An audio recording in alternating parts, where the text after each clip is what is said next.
Los papeles de terminación aterrizaron sobre la mesa de juntas con un golpe suave que resonó en mi pecho como una campana fúnebre.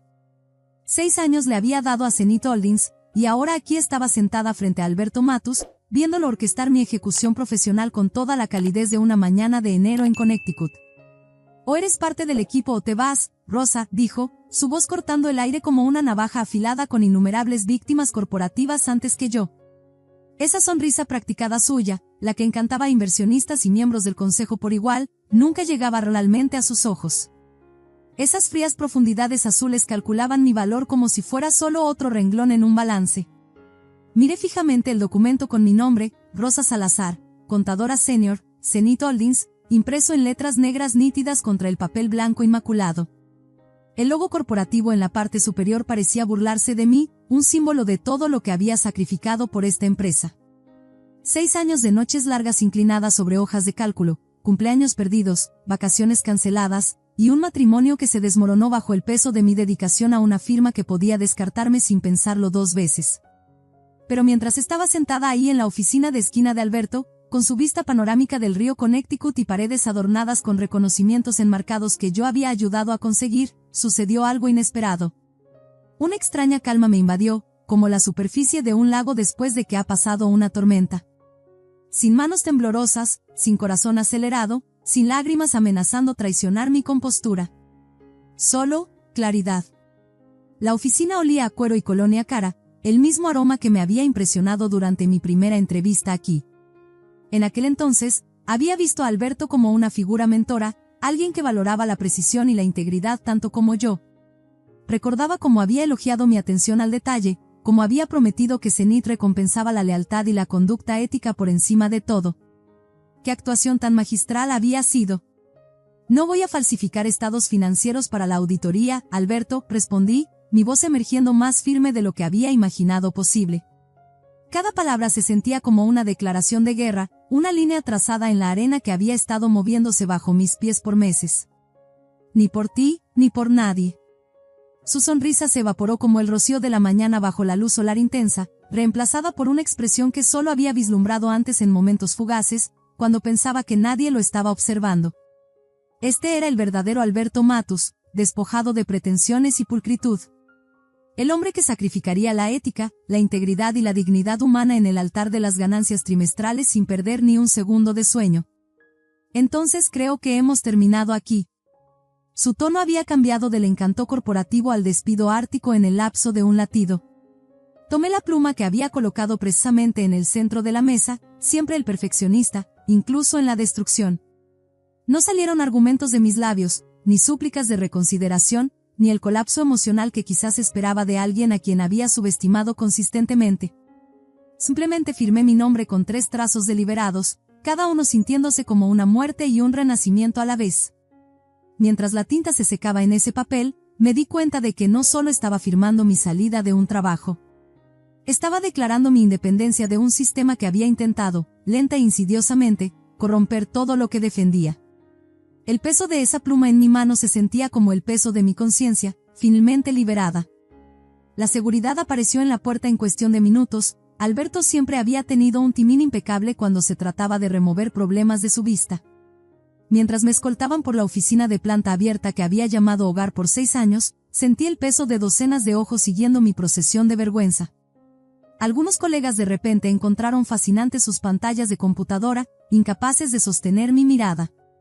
Otros observaban con curiosidad apenas disimulada, ya creando las narrativas de pasillo que definirían mi legado aquí. Daniela, mi asistente y lo más cercano que tenía a una amiga en este laberinto corporativo, corrió hacia mí con lágrimas brillando en sus ojos oscuros. Pero el guardia de seguridad se interpuso entre nosotras como si fuéramos actrices en algún drama distópico. «Solo artículos personales», anunció con indiferencia burocrática. «Las laptops y teléfonos de la empresa se quedan aquí». Asentí, manteniendo mi compostura mientras colocaba cuidadosamente fotografías familiares en la caja de cartón que habían proporcionado.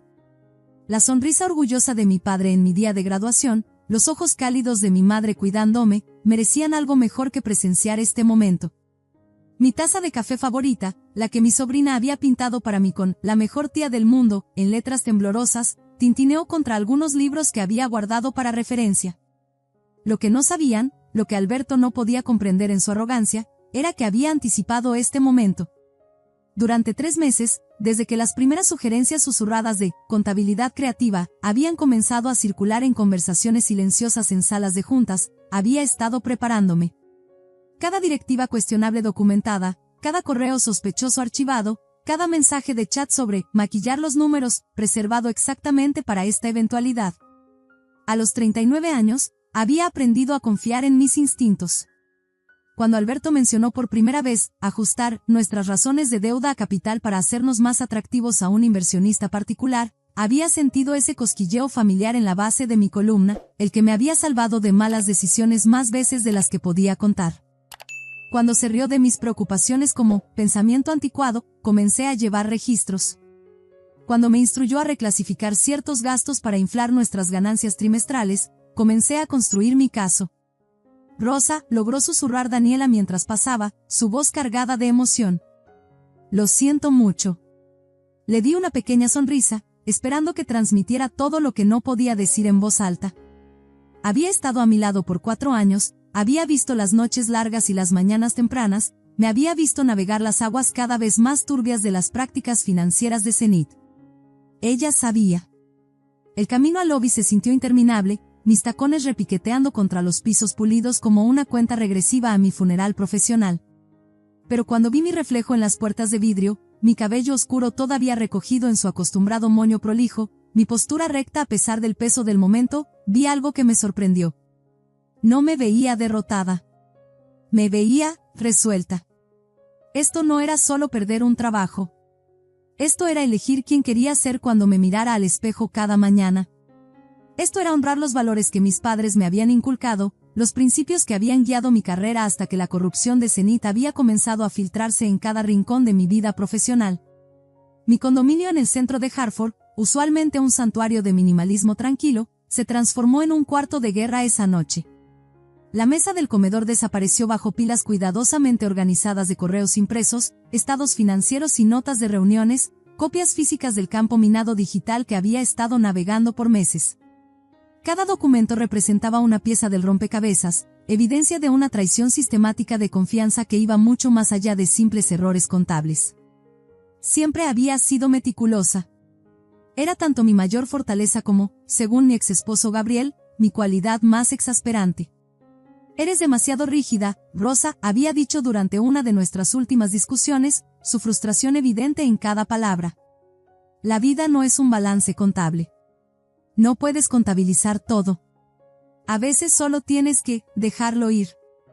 Quizás tenía razón sobre la vida. Pero en contabilidad, la precisión no era solo importante, era todo. Los números no mienten, incluso cuando la gente sí lo hace. Y esta noche, la precisión sería mi arma contra la maquinaria de la corrupción corporativa. Abrí el correo que había redactado semanas atrás, actualizándolo con los eventos del día.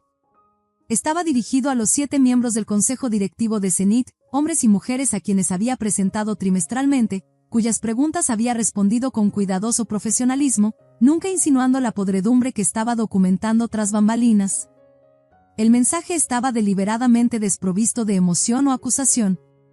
Solo hechos, presentados con precisión clínica, acompañados de docenas de archivos adjuntos que probaban manipulación financiera sistemática ordenada por el director financiero Alberto Matus y apoyada por el director ejecutivo Diego Moreno.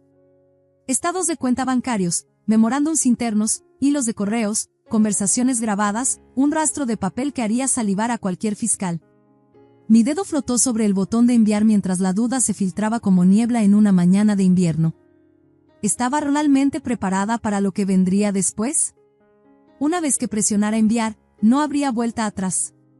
Sería marcada como denunciante, un término que llevaba tanto honor como estigma, dependiendo de a quién le preguntaras. Mi reputación profesional quedaría alterada para siempre. Algunos me verían como una heroína, otros me verían como una traidora en quien no se podía confiar con secretos corporativos. Mi teléfono vibró, sacándome de mi contemplación. Un mensaje de Daniela: están diciendo que renunciaste porque no pudiste con la presión.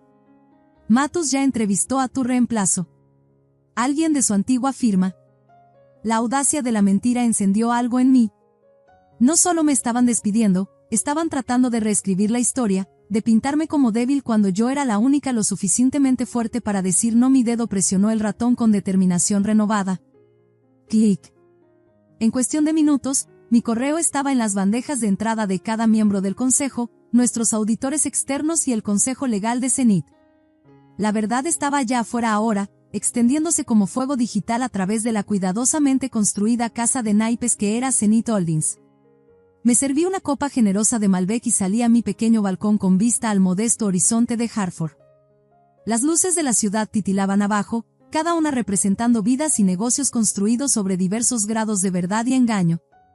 ¿Cuántas otras empresas albergaban secretos similares detrás de sus ventanas brillantes?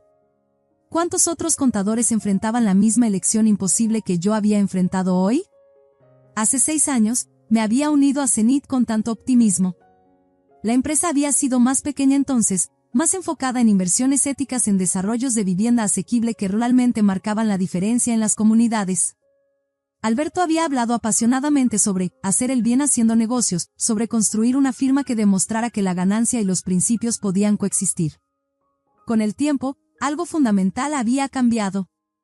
El idealismo se desvaneció, reemplazado por un hambre insaciable de crecimiento a cualquier costo. Las metas trimestrales se convirtieron en la única métrica que importaba. Las consideraciones éticas se convirtieron en obstáculos a superar en lugar de lineamientos a seguir.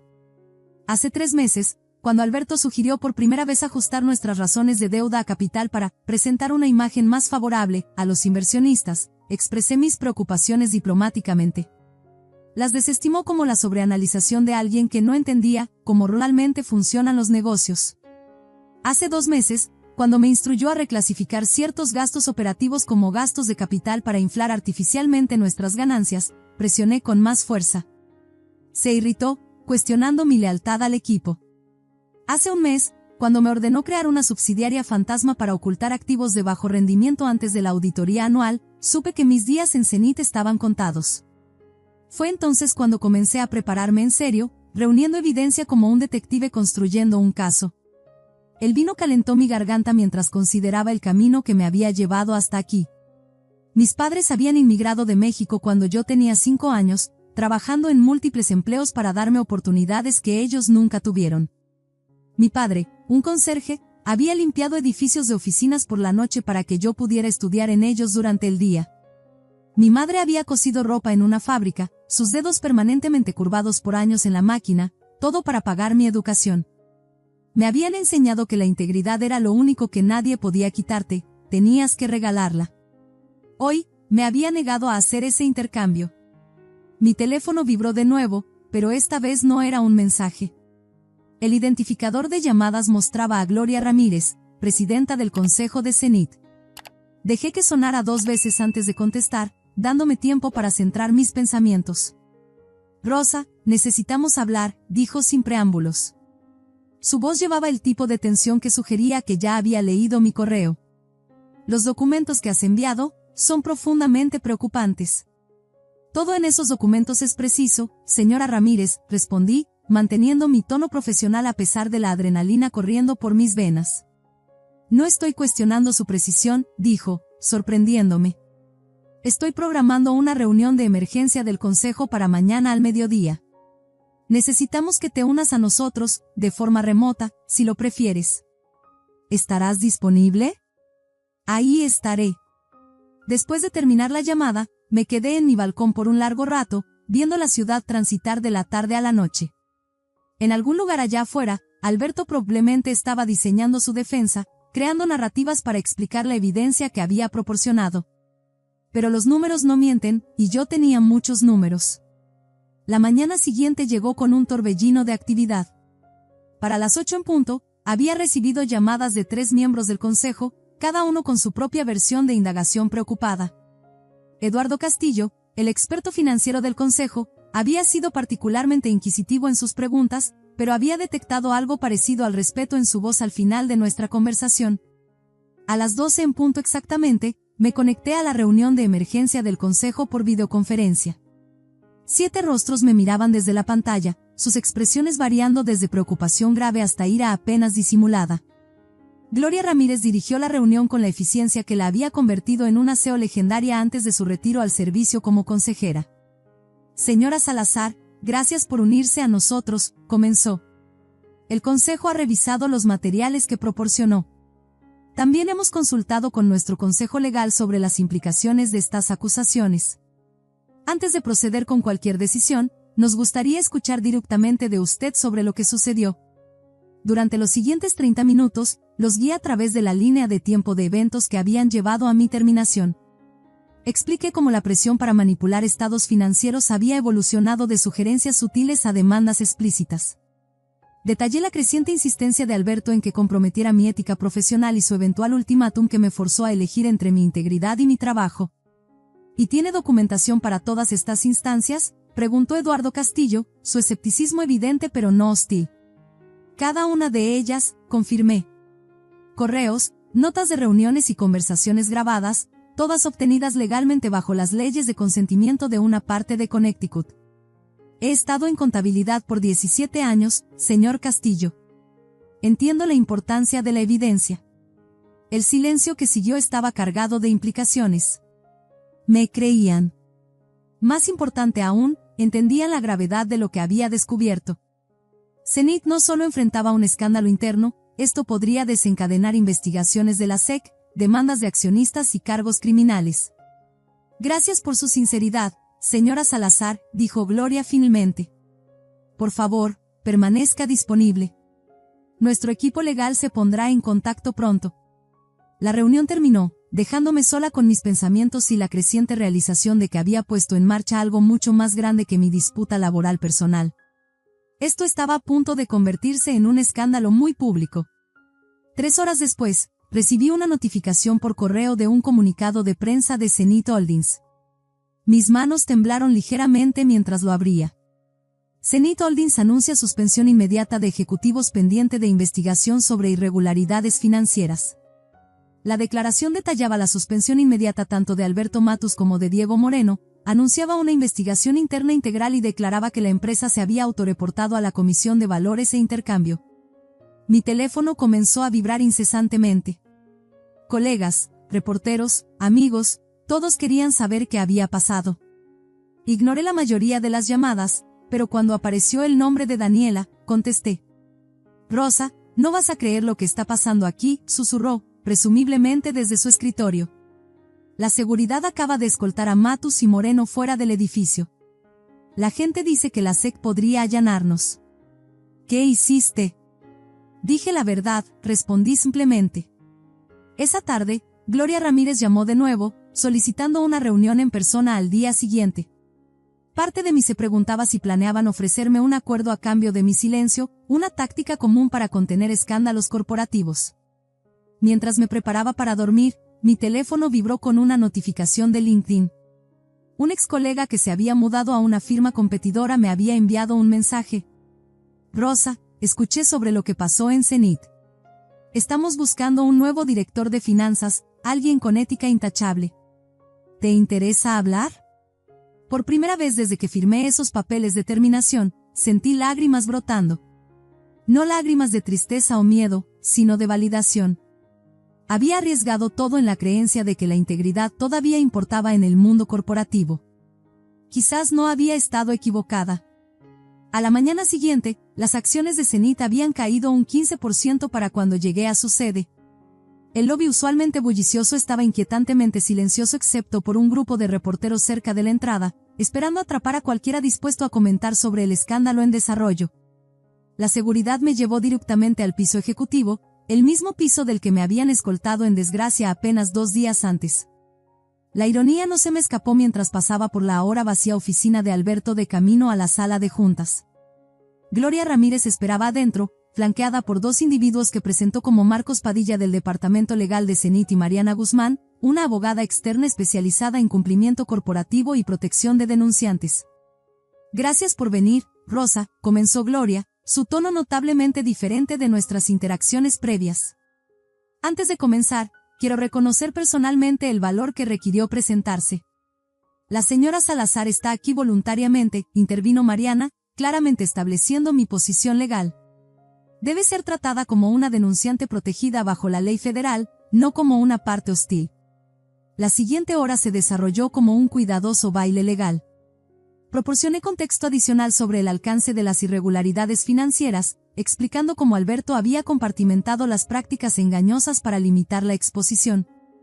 Diferentes miembros del equipo habían trabajado en piezas aisladas del rompecabezas, asegurando que nadie excepto él, e inadvertidamente, yo, tuviera la imagen completa. Entonces Gloria me sorprendió de nuevo. Rosa, seré directa. El consejo ha votado unánimemente para ofrecerte reinstalación inmediata con una promoción significativa y aumento de compensación. Necesitamos a alguien con tu integridad liderando nuestros esfuerzos de cumplimiento financiero mientras navegamos esta crisis. No esperaba esto. Amenazas, tal vez. Una oferta de acuerdo, posiblemente. ¿Pero reinstalación? ¿Una promoción? Aprecio la oferta, dije cuidadosamente, ganando tiempo para procesar este desarrollo inesperado. Pero no estoy segura de que regresar a Zenith sea la decisión correcta para ninguno de nosotros. La fachada compuesta de Gloria se agrietó ligeramente. ¿Puedo preguntar por qué? El paquete de compensación es sustancial.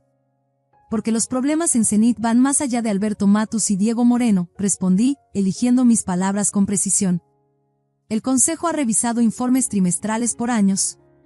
Han aprobado bonos ejecutivos vinculados a métricas de desempeño que, en retrospectiva, eran claramente inverosímiles. O el Consejo falló en su deber fiduciario de supervisión, o algunos de ustedes estaban al tanto de las irregularidades y eligieron mirar hacia otro lado. La sala quedó en silencio. Marcos dejó de tomar notas. Mariana se movió incómodamente en su silla. Esa es una acusación seria, dijo Gloria finalmente, su voz tensa con emoción controlada.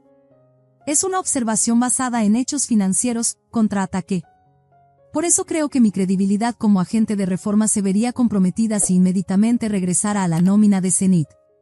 La óptica sugeriría que podrían comprarme. La reunión concluyó sin resolución, aunque Gloria me pidió que considerara su oferta durante el fin de semana. Mientras salía del edificio, esta vez por la puerta principal, con la cabeza en alto, noté una notificación de correo de la SEC. Estaban solicitando formalmente una entrevista sobre mi denuncia. La historia estaba lejos de terminar. De hecho, apenas estaba comenzando.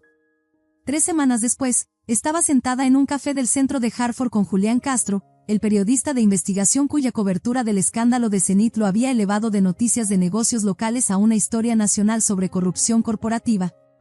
Su serie de artículos había conectado las prácticas de Zenith con un patrón más amplio de manipulación financiera en el sector de inversión inmobiliaria. Solo para confirmar, dijo Julián, mirando sus notas, ¿te sientes cómoda con que te cite directamente sobre la línea de tiempo de eventos que llevaron a tu terminación? Asentí, escaneando el último borrador de su artículo en su tablet. Todo lo que se me atribuye es preciso. Pero recuerda nuestro acuerdo, esto es sobre corrupción sistémica, no venganzas personales. No quiero que esto se retrate como una empleada resentida buscando venganza. Por supuesto, accedió, aunque pude ver su decepción. Aunque los lectores sí conectan con historias personales. ¿Alguna posibilidad de que compartas cómo te sentiste viendo caer las acciones de Zenith un 30% desde que estalló el escándalo? Consideré su pregunta mientras tomaba mi café. No me da placer ver a la empresa luchar, Julián. Mucha gente buena trabaja ahí, gente que no tuvo nada que ver con el fraude. Están enfrentando incertidumbre por decisiones tomadas por unos pocos ejecutivos. Nuestra conversación fue interrumpida por una llamada de un número desconocido. Algo me dijo que contestara. Rosa Salazar al habla. Señora Salazar, soy Alfonso Reyes, director de cumplimiento en Mercer Financial. Esperaba que pudiéramos discutir una oportunidad que recientemente se ha abierto.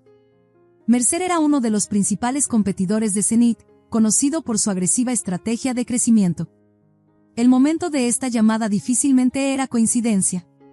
Después de programar una reunión para el día siguiente, regresé para encontrar a Julián observándome con curiosidad indisimulada. ¿Otra oferta de trabajo?, preguntó. Esa es la tercera desde que nos sentamos. No pude evitar sonreír. Parece que la integridad de repente está en alta demanda. Hablando de eso, Julián se inclinó hacia adelante, bajando la voz. Hay algo que debes saber antes de que mi próximo artículo se publique. He descubierto evidencia que sugiere que las prácticas fraudulentas de Zenith pueden tener conexiones con Fortress Capital Partners. El nombre me golpeó como un golpe físico. Fortress era una de las firmas de capital privado más grandes del noreste, con inversiones que abarcaban múltiples industrias y miles de millones en activos bajo gestión. ¿Qué tipo de conexiones?, pregunté, trabajando para mantener mi voz nivelada. Flujos financieros que no cuadran, membresías superpuestas en consejos e irregularidades contables sospechosamente similares en otras empresas del portafolio de Fortress. Creo que Zenith podría ser solo la punta del iceberg. Si Julián tenía razón, no había expuesto simplemente el fraude de una sola empresa, había jalado un hilo que podría desenredar un tapiz mucho más grande de corrupción. Como si fuera una señal, mi teléfono vibró con un mensaje de un número desconocido. Has hecho tu punto. Aléjate ahora si sabes lo que te conviene. Le mostré el mensaje a Julián, cuyos ojos se abrieron de par en par. ¿Vas a reportar esto a la policía? Mejor, respondí, tomando una captura de pantalla. Lo enviaré a mi abogada y a la SEC. Si alguien está tratando de intimidarme, acaban de crear evidencia de obstrucción. Al día siguiente, me encontré en las brillantes oficinas de Mercer Financial en el centro, frente a la CEO Verónica Molina, Alfonso Reyes y su jefa de auditoría interna, Selena Silva. Iremos directo al punto, comenzó Verónica después de las presentaciones. Hemos estado siguiendo de cerca la situación de Zenith y, francamente, estamos impresionados por tu integridad. Nos gustaría ofrecerte el puesto de directora de cumplimiento. La oferta era sustancial, una posición ejecutiva con significativamente más autoridad y compensación de la que jamás había tenido en Zenith. Pero algo se sentía extraño sobre su ansiedad. Es muy generoso, respondí cuidadosamente. ¿Puedo preguntar qué provocó una oferta tan significativa a alguien que acaban de conocer? Verónica y Alfonso intercambiaron miradas antes de que ella respondiera. Honestamente, miedo. No de ti, sino de convertirnos en el próximo Zenith. El entorno regulatorio está cambiando rápidamente, y necesitamos a alguien que pueda asegurar que no solo cumplamos en papel, sino en la práctica. Selena añadió, revisé tu trabajo de cuando competimos en el proyecto de desarrollo Geraisen. Tus modelos financieros eran impecables. Ese tipo de talento, combinado con ética incuestionable, es raro. Su transparencia era refrescante, pero tenía una pregunta crucial. ¿Cuál es la relación de Mercer con Fortress Capital Partners? La atmósfera cambió instantáneamente. La sonrisa de Verónica vaciló, y la postura de Alfonso se tensó. Son inversionistas minoritarios en algunos de nuestros proyectos de desarrollo, respondió Verónica después de una pausa. ¿Por qué preguntas? Porque he recibido información que sugiere que Fortress puede estar conectado con las prácticas fraudulentas que descubrí en Zenith. También he recibido lo que podría interpretarse como una amenaza advirtiéndome que deje de investigar. Les mostré el mensaje anónimo. Si aceptara su posición, continué, necesitaría independencia completa para investigar cualquier problema potencial, sin importar a quién involucre, incluyendo inversionistas importantes como Fortress. El silencio que siguió me dijo todo lo que necesitaba saber. Creo que hemos terminado aquí, dije, recogiendo mis cosas. Mientras caminaba hacia el elevador, Alfonso me alcanzó. Estás cometiendo un error, dijo en voz baja. Genuinamente queremos hacer lo correcto. Entonces demuéstrenlo, respondí. Comisionen una auditoría independiente de todos los proyectos que involucran a Fortress. Cuando eso esté completo, podemos hablar de nuevo. 6 semanas después, estaba sentada en un edificio federal en el centro de Hartford, viendo cómo la agente especial Cabrera exponía el caso contra los exejecutivos de Zenith.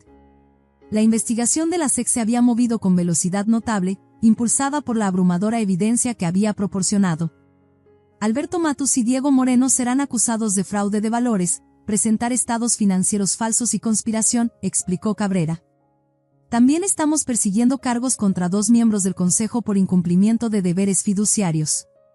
Mi abogada, Raquel García, asintió con aprobación. ¿Y Fortress Capital? Esa investigación está en curso, respondió Cabrera cuidadosamente.